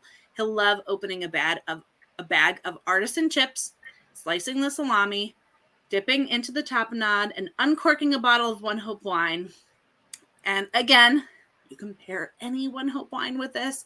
This gift set includes the jalapeno, Monterey Jack cheese, a mini serving spoon, the olive tapenade, rustic artisan chips, and salami. I don't know about you, but I love any kind of charcuterie board. Give me all of the mozzarella cheese and the olives and all the meats. That jalapeno cheese, mozzarella or no? No, it's Monterey Jack cheese. I was just saying I love every kind of charcuterie board. Just give me all of the picking food with the wine. Yeah, that jalapeno jack cheese, that sounds really good. I love inside the box where it says "You are changing the world," and that's a good way of explaining what One Hope is. So, and last but certainly not least, the Wine Club gift card for the wine connoisseur dad. So we have One Hope Wine digital gift cards, and they're the perfect gift for Father's Day. You can personalize your gift card with a gift note for a great gift that can be used towards any of our wines, any wine gift boxes and crates that give back to make a measurable impact. So some details about the gift cards that you may not know. Gift cards may be purchased at any value between $25 and $2,000.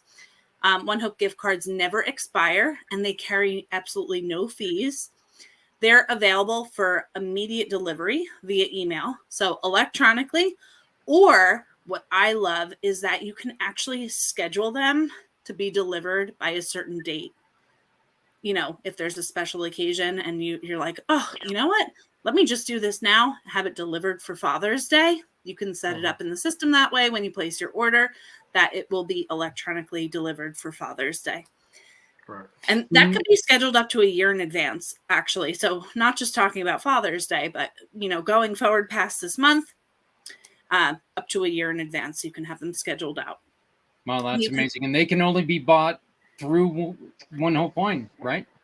Yeah. So definitely use one of those links that we shared earlier, whichever one you'd like to support, whichever organization. And right through there, you can select the gift card options. We also have a Wine Club gift card option.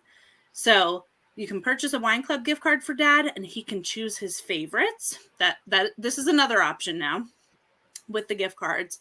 You can select 4, 6, or 12 bottles every 3 months for the curated packs, which means our head winemaker selects those picks for the season. And you typically get a mixture of different collections in the curated pack, whatever seasonal picks that she's choosing to highlight. Or you can go every 1, 2, or 3 months when you want to build your own box. And plus 10% of every shipment that goes out every time is supporting the cause of your choice. So if you select, let's say, Chef for Vets tonight, and you're like, I want to support Tyreek going forward with all these things. Every time I order wine, this is where I want to support. You just set that as your preference in your back office. Anytime that you order wine or send a gift to someone, you're giving back to his organization. So it's really, really awesome. I'm a wine club member myself, and I love sending gifts that way because you get all the perks and the free shipping. So, and you can find out all of this information by going to Stephanie's Linktree, Linktree/Steph Simoes. So,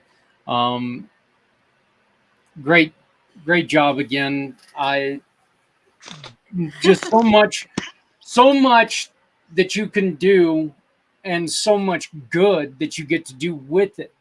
And that's one of the most important things, is that there's so much importance that, I love the fact that there's, 2 separate organizations are getting benefits with every bottle of wine.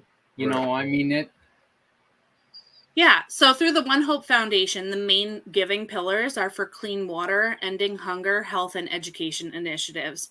And through that, we're able to do all kinds of things, offer special needs grants. We did for special needs kids, over the pandemic when they weren't being offered services when schools were shut down, right? So we did special needs grants for a couple of years, but we do have the ability to kind of, if there's a crisis and they want to partner with an organization, boots on the ground, in a crisis, they can take that money and kind of go and put it where it's needed. But there are cause partners that we do support year round, like Charity Water, that's drilling water in parts of the world that don't have access to clean water in these communities.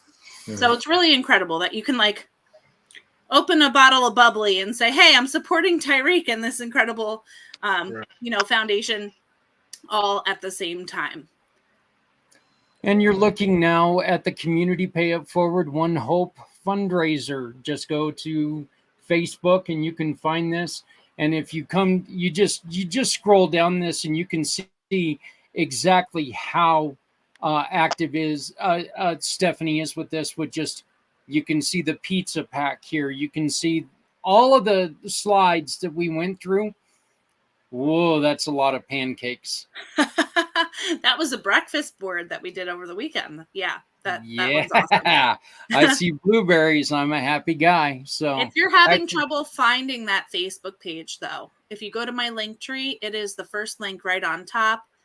You can click that, get right to our Facebook group there, and be able to follow along as we highlight different organizations each month. But cheers to all of the strong, supportive fathers and father figures that are out there. We're lucky to have you. And cheers to these 2 dads that I'm with here making an impact in the world with me. Thank you guys for tonight. And I'm glad we got to highlight you. Yes. Again, Tyreek, great job, my friend. Great job. I look forward to talking to you in about 2 weeks to see, what else has happened. Hopefully the smoke will have cleared and you guys will be able to get out and train a little bit more.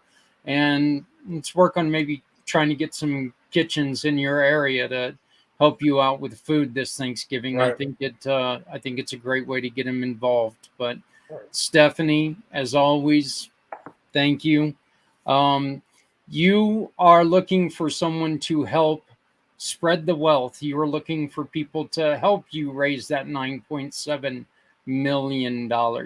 There are so many ways that people can help, whether you're just shopping, whether you're watching this and you're like, man, I want to help support Tyreek and I want to host something, connect with us.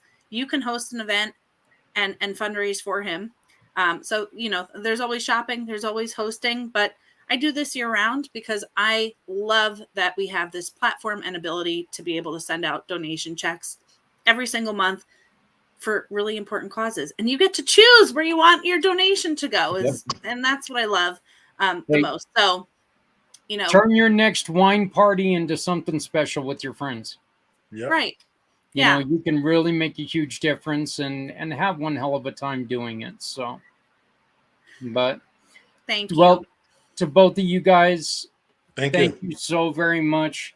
Tyreek, again, wonderful job, brother. You Thank you, guys. Natural at this, man. Yeah, I appreciate it. I'm gonna definitely put that information onto our group. Stephanie, I don't think you're a part of it, but I'll add you to it, and you too, Zach, if you're on Facebook, so you guys can see the traffic that goes back and forth on our pages. Also, how long have One Hope been doing this? How long have you guys been doing this? It's actually our birthday month, and we're turning 16 this month. But Nice. what I do with Direct to Your Door has been around about half that time. Yeah. Nice. Yeah, maybe even a little less than half of that amount of time. Okay. So we do Great have job. The winery in Napa, but now we're able to make an impact across the whole United States and give back, you know, that way too. And at 23, Stephanie's been around for busting ass for better than anybody. So. Keep it up, guys. Keep it going. Well, again, Tyreek, thank you very much. Stephanie, please take care of yourself and your family. And you guys will both be receiving this show at the end. That way you guys can share it out. But if there's anything I can do for either one of you guys, please reach out. Okay? Thank you so much. Yep. Thank you. And Bye-bye. Cheers. What a look. Stephanie always amazes me. She really does. She is very, very pregnant, guys. I mean, we're talking within a little over 2 weeks, she's going to have another mouth to feed. Okay. And she told me day one, I'm working till this kid comes out. And I'm like, you're brave. You're brave. And, you know, I just look, all the people in the world, I couldn't imagine being without her. I mean, she's a great friend. She's just a wonderful person, and I trust her with my life, and I thank her for everything that she does for me personally. So she is a true blue friend, and for a little over a year now, I've been very lucky to have her as my partner on these, and we don't look like we're going to slow down anytime soon. So. Tyreek, I can't say enough about that. I mean, come on. From mental health issue to just a beacon of light for so many veterans and kids.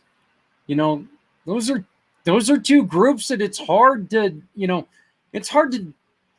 please them sometimes. You're doing both of them at once? My applause to you, my friend. I think you do great. So we're gonna come right back here in just a minute. I'm gonna be right back after I would say pay bills, but show off some of my friends, and then we're gonna listen to a real quick interview with the owner and the founder of Auxilia. Attention business owners, this is your captain speaking. Fasten your seatbelts as we prepare your business to take off. Hi, I'm Joe, your captain of online reviews. Give me a thumbs up if your reputation is important to your business success. Excellent, thank you, and welcome on board. Today, online reviews tell your prospects about the quality of services that you provide. As a matter of fact, online reviews are the new word-of-mouth advertising, so if you don't have a flight plan in place to get 5-star reviews, your reputation could be hijacked by one bad review, crashing your business. So what we do is we put you in the cockpit with our automation called Give Me a Thumbs Up. Our technology can actually predict whether your clients will write a good review or a bad review before we even ask them. So if you'd like to learn more about this technology, book your flight with Captain Joe today so that tomorrow you can sit back, relax, and watch your 5-star business take off.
Okay, so what's going on with my sharing of screens? Well, I don't know. If I knew, it would be working.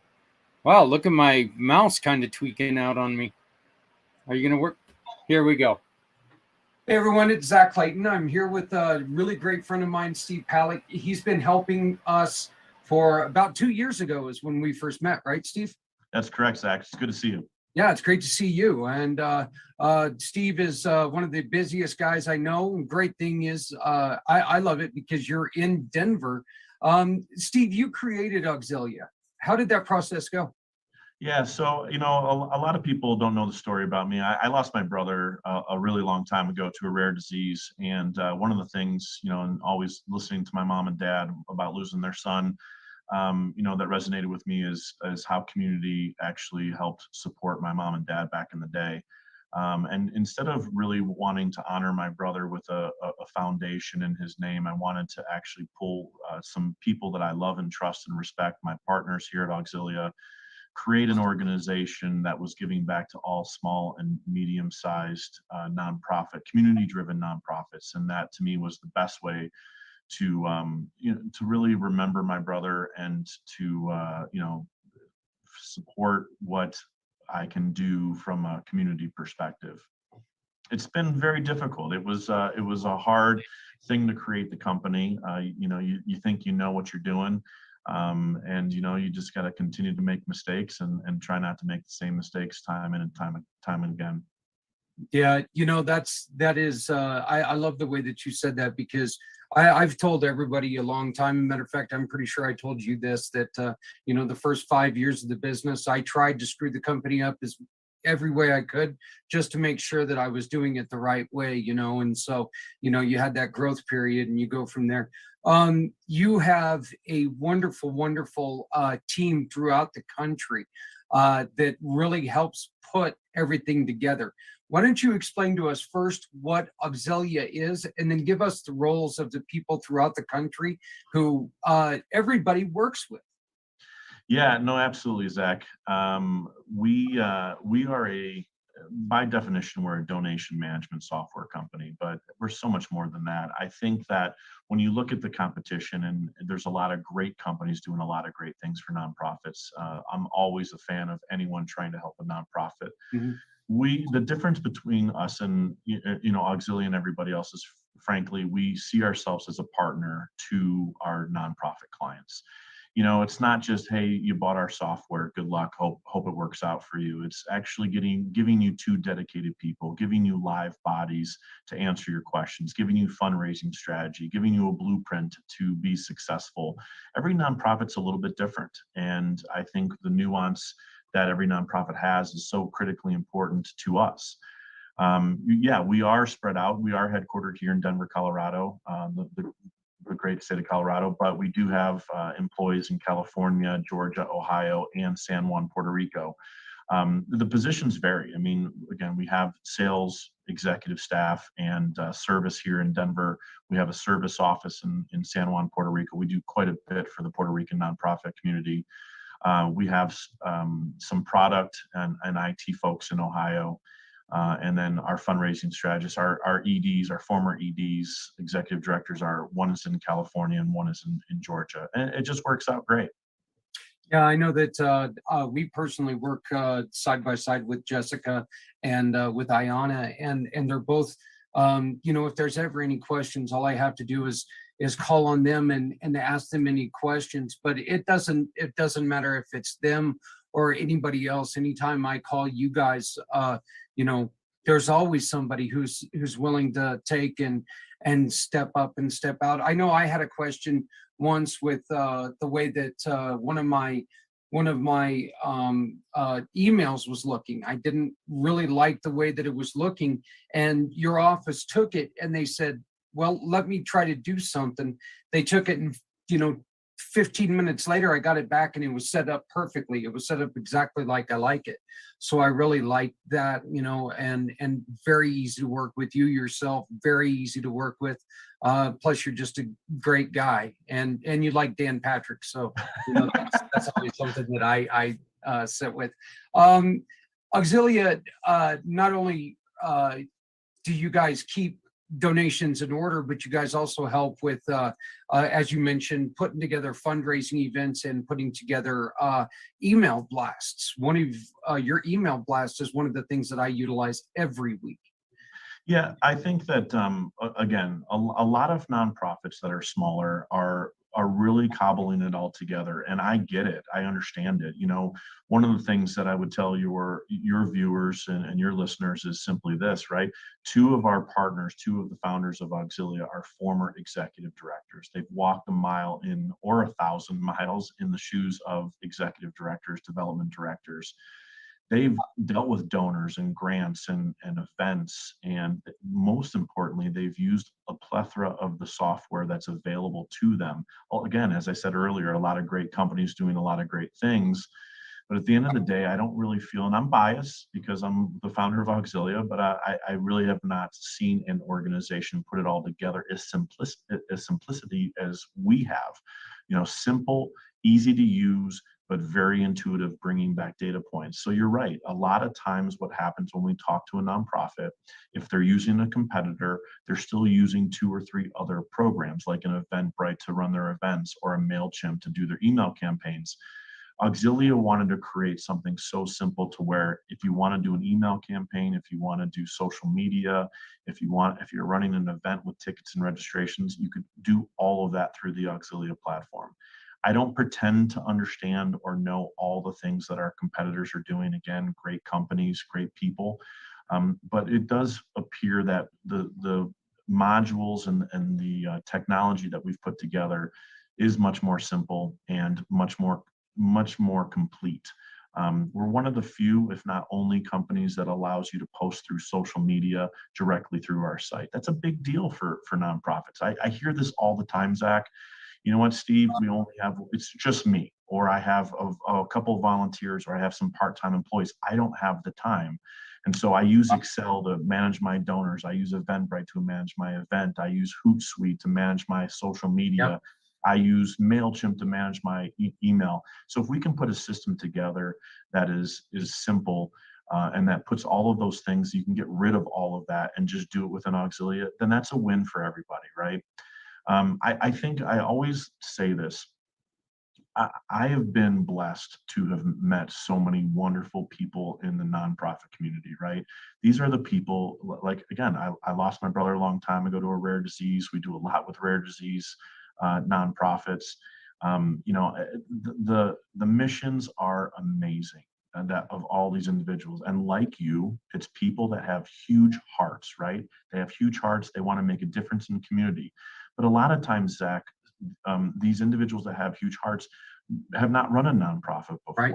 And that's not a bad thing. I don't say that in a derogatory sense at all. It's just like, if they can partner with a company that actually cares about them, that actually wants to see them succeed, then they're going to flourish, because their huge heart coupled with a software that's going to make them more efficient, get them organized, and then a team behind that that's going to support them and give them a blueprint to success. I don't know how they could go wrong. Well, I know for me personally, one of the things that I've done everything from all of your competitors when it comes to like the email blast to the keeping up with your donors to do everything. I'm just going to show everybody real quick. This is ours. This is our profile page here. And I mean, as you can see, you got everything right here. You got your donors listed to where you can take, and you have all of your contacts are right here. You take and you add a new one, and it asks you for everything about them. So everything that you got right there, including who's going to be working with them, what's their status with your company. I mean, it's such a great thing to where you can just keep track of who has donated to you, who's done what, and everything. You can create events. You can see 2 of the events that we've had right here. That we created the events on this platform, and it helps us keep track of any donations that have come in. It helps us keep track of what we're doing, who's responded and everything. And then of course it gives you templates for your emails that you can send out emails or thank you cards right here, or a couple of them, that they suggest, or you can build your own. And you can see right here, I mean, this is getting behind our weekly email list. You guys can see it right here. Here's a preview of what you're going to see on Monday. So, we've been working on that. But I mean, you can do the events, you can do email blasts, any customization you need. And then, of course, you got your reports. And then, as Steve mentioned, you can attach all of your social medias to them, so people know exactly what you're doing from all of your social media platforms. So it's just, Auxilia is so wonderful because, like you had said, I've worked with MailChimp, I've worked with all those other ones, on top of having to have another program to take care of that other stuff. So you are right on the aspect that it really works all together, and it's a heck of a lot less expensive. Plus, you guys also work with Stripe and American Express to keep the money coming in. Why was this so important to put it together like this, to where it was an all-in-one thing? Yeah, I think, when I started it, the reason I said earlier was my brother, but it also was, you know what, Zach, I was very successful in corporate America, helping companies grow, and I just really never felt professionally fulfilled. And it was important for me that, in this second half of my life, that I give back in a way. I mean, there's so many mistakes I've made, both personally and professionally. And, I didn't want to be remembered for a guy that was in corporate America. What was I doing? And so we started Auxilia. And then when I met two of my partners, Aaron Gray and Ayanna Rutherford, a long time ago, actually, I asked them to join the company. As former executive directors, it really gave me a tremendous amount of insight on what Auxilia needed to be day one. And it really needed to be an all-inclusive, right? That's kind of like everyone, that was a trendy word back, way back when, all-inclusive, whatever. But we wanted to make it really simple. As I said, a lot of these nonprofit leaders, these executive directors, these development directors are so busy, have so much going on. It's very hard for them to learn the technology. It can be very complex. And so it was just really important that we tied all of it together in one simple place. Look, I want to do hats off to Aaron Gray and Ayanna Rutherford. I also want to give major props to Jessica Jacobson and Amanda Farinelli. These four individuals drive me every day. They are the reason Auxilia exists. They are what makes the company go. The culture that has been created here with our employees in the Denver community and elsewhere in San Juan, Puerto Rico has been nothing short of spectacular. And, what they've created, the software you just showed, I mean, that's all of them. I sometimes get all the accolades, but frankly, I shouldn't get any. That should be those four individuals specifically. Something that resonated with me, I met a woman about 4 weeks ago. Her name is Jean Troy, and she's a consultant out of Pennsylvania. Just a spectacular individual. I didn't know her previous, and she's been in the nonprofit space, Zach, for 27 years. I told her, did you start when you were 6? But at the end of the day, she has been a huge proponent of an advocate of Auxilia, and it has really been touching to me because, again, I won't name names, but she's used about 15 to 20 other software platforms in this space, and she's like, "Look, somebody asked me, I thought so-and-so was the gold standard." She's like, no. Like, I know Auxilia is newer, and it hasn't been around for 25 years, but they're the gold standard. I've used every platform, and I've not met a team that is supporting nonprofits the way Auxilia is. So it's not just software, and that's what I would want your viewers and listeners to understand. It is an experience. It's here's software, but guess what? We're going to show you how to use it properly. We're going to be by your side every step of the way, and you get this team behind you. Yep. And I'll leave you with this, my friend. Our clients that are using our fundraising strategy team as well as our software are seeing on average a mid 20% increase in donations. That's not one or two, Zach. That's our client base, and that's something that we are beyond proud of. It has exceeded our every wildest imagination, and I couldn't be more proud. Well, we're going to have to cut this short here pretty soon. But once again, I know that you're a very busy man. But I just wanted to show this to everybody. This right here is auxilia.com, and it's the auxilia.com on the interweb thingy. And all you got to do is you go here, you can meet the team. Here's the great team that you've been talking about, just great people. I've had a conversation, I believe, with everybody.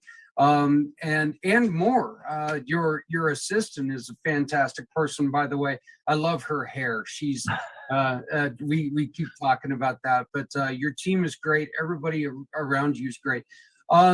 And one of the things that I truly believe, and this is something that I've been telling quite a bit of people about lately, is that if you think that you're what you're good at. Okay, what you are a quote unquote professional at. And if you think that you can manage it all, well, then you're kind of not a professional at anything. Auxilia makes it easier to be more professional at a lot of things because it's all tied in together. So it makes it so much easier to work for getting out emails to people, thank you letters to people, making sure that all the money's coming in that you're expecting, making sure it's going to the places where it needs to go, and make sure your team is working with the people that they need to work with. Steve, who are you looking for most? Who is your prime clientele? Who do you want to see most? Yeah, you know what? I would answer the question this way: small and mid-sized community-driven nonprofits. I think what the Red Cross and the United Way and all those folks are doing are absolutely spectacular. A lot of times the small nonprofit is forgotten, and I'm here and my team, we are all here to help support them. You remember the fires here in Colorado not too long ago over the holidays, how awful that was. You know how many small nonprofits stood up and took care of people, shelters, food pantries, things of that nature. And by the way, a lot of large organizations as well. Oh, yeah. I'm not taking anything away from that, but it's critical. They need donations. They're on the street, they're on the street, feet on the street every day, all day. They're not just there when a disaster hits, they're there every day, all day. And I want to support them with my team. I couldn't be more blessed to be here and more excited. Listen, brother, I appreciate everything that you're doing. I'm better for knowing you. And, I know you say I'm busy. I am, but I'm not too busy to help another nonprofit out. We're committed to doing everything we can do. And I love what we're doing.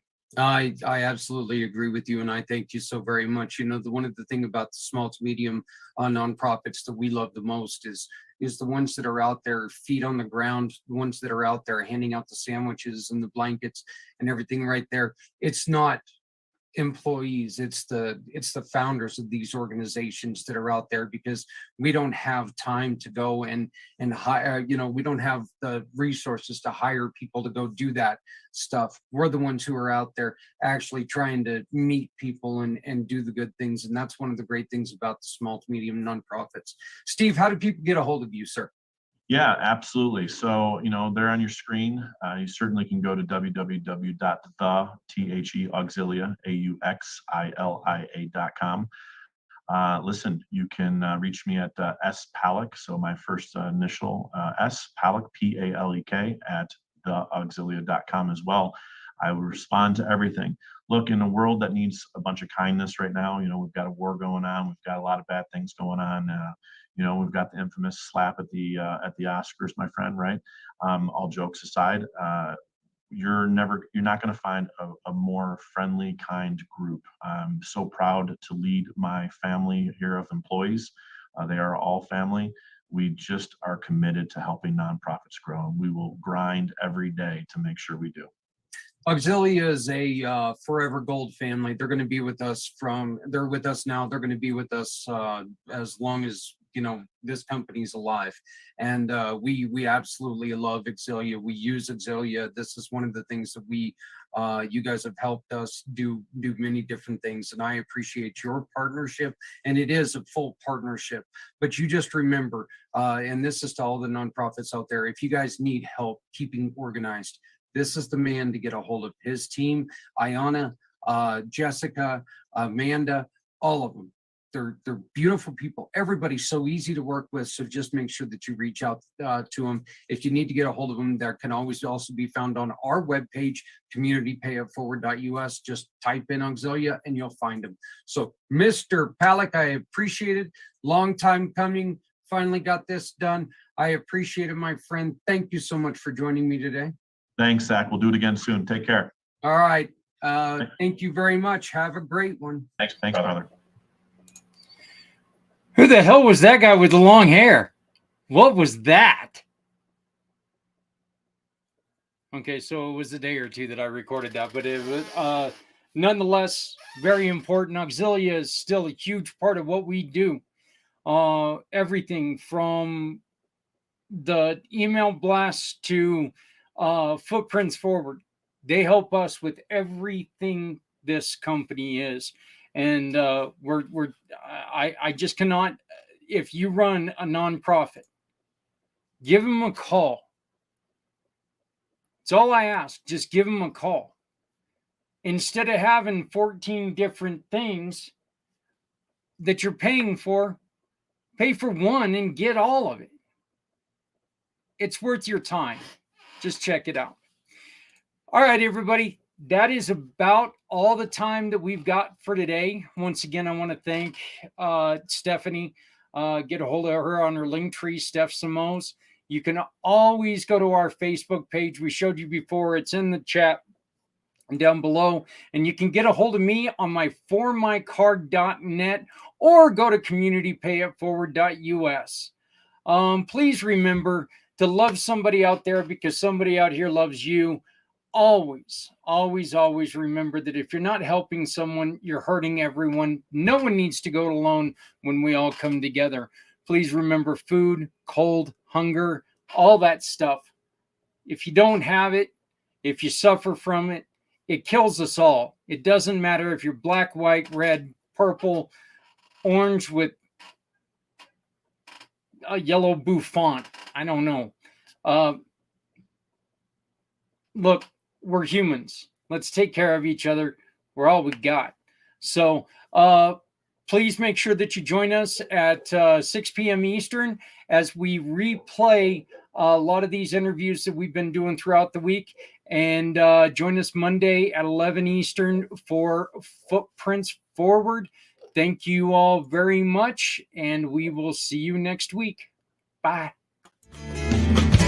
Stepping out of her fear, bring me home. Out alone, show me the way.